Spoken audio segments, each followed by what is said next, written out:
When I was younger, I lived with my father and his mother. I was the only child, a girl at that, and my father was very protective of me. My grandmother, on the other hand, hated me. At first, she would just yell at me and shove me around when Dad was at work.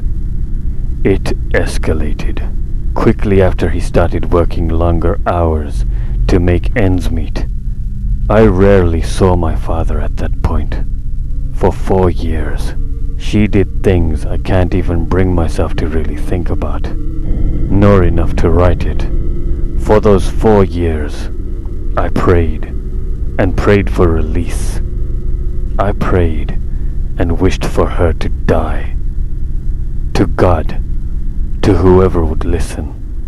My dad probably would have believed me if I'd had a chance to talk to him, but she'd made me feel as though I were an abomination over the years, that I couldn't bear it anymore.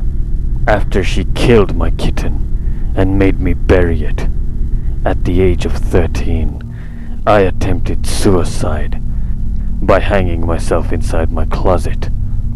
Apparently, I didn't know what the hell I was doing, and the bar in the closet that I tied myself to fell on my head and knocked me the hell out.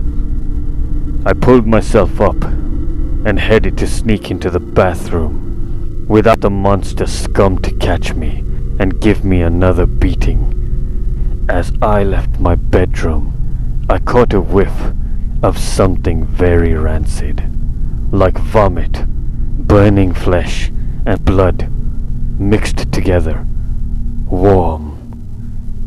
I knew all of these smells fairly well, considering what my grandmother did to me, and I thought for a moment it might have been my imagination, or her making something disgusting for me to eat, to torture me more.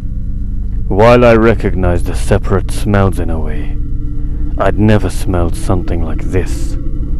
As I got closer and closer to the stairs overlooking the living room, which was right across from the bathroom, I started to hear something, faintly. I remember hearing it a few feet back, but suddenly, it seemed so much louder. My head was pounding, my heart was pounding, and all I could hear was gurgle, smack smack, squish squish, rip.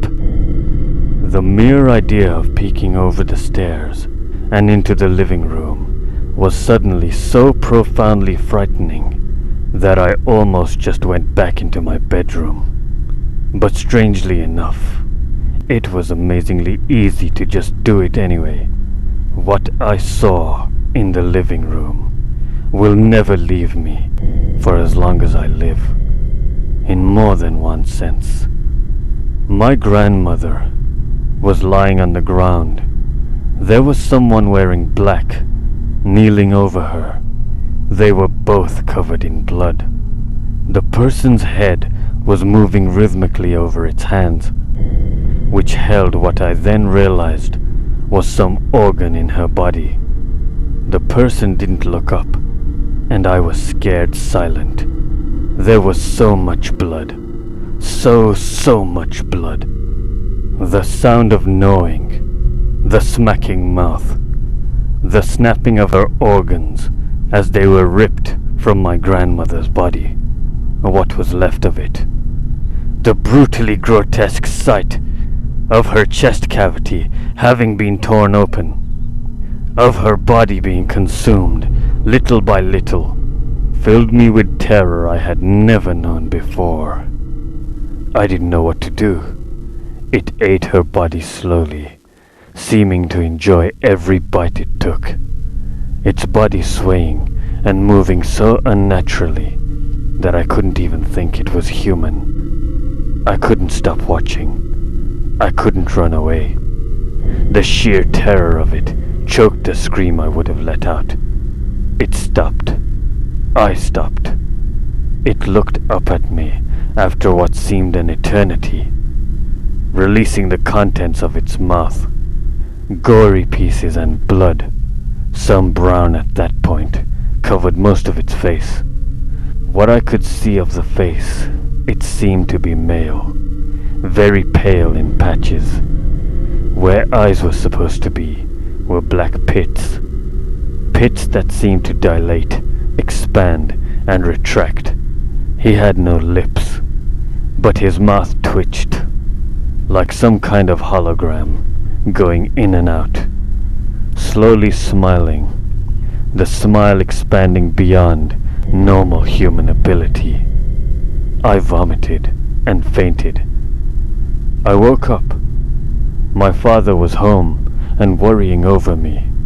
My grandmother's body was gone, along with all of the blood. "Where's Grandma? Where is she?" I kept asking him, until I had to stop from the look in his eyes. He told me her heart was bad, and she was in heaven now. I couldn't believe it. That was impossible, right? Did I imagine that whole thing? At her funeral, on the way to her burial site, I saw the man again. He looked more human, but I knew it was him.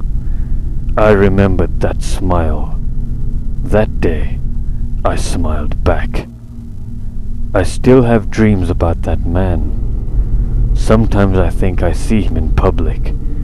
Even when I don't see him, I can feel him there.